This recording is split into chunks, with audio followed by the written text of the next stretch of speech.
ஐயா பார்த்துட்டு வந்தேன். 2 ஆப்ஷன் இருக்கு எனக்கு. ஒண்ணு உங்க சண்டைய தீர்த்துக்கங்க. இல்லாட்டி நான் எங்கேயாவது உயிர போய் விட்டுருவேன்னாரு.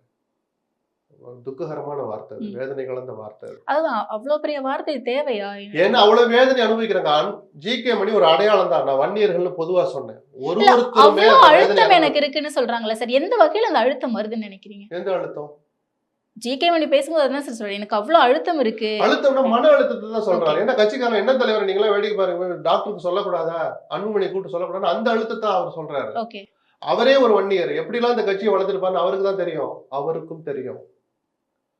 அப்ப அவரே நான் உயிரை விடுற அளவுக்கு இருக்க சூழல்னா இங்க உள்ள அவ்வளவு அக்கிரமம் நடந்துகிட்டு இருக்குன்னு அர்த்தம். பச்சையா சொன்னா அக்கிரமம் தான், அநியாயம் தான், அநாகரிகம் தான். டாக்டர் ராமதாஸும் அதுக்கு சரிபாதி பொறுப்பு, டாக்டர் அன்புமணியும் அதுக்கு சரிபாதி பொறுப்பு. ம்.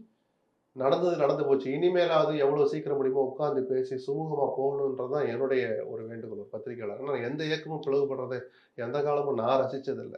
ஓகே. ஏன்னா ஓகே. ஒரு இயக்கத்தை கட்டமைச்சு வளர்க்கறது எவ்வளவு கஷ்டம்னு புரிந்தவன், பார்த்தவன், கேள்விப்பட்டவன் தான்.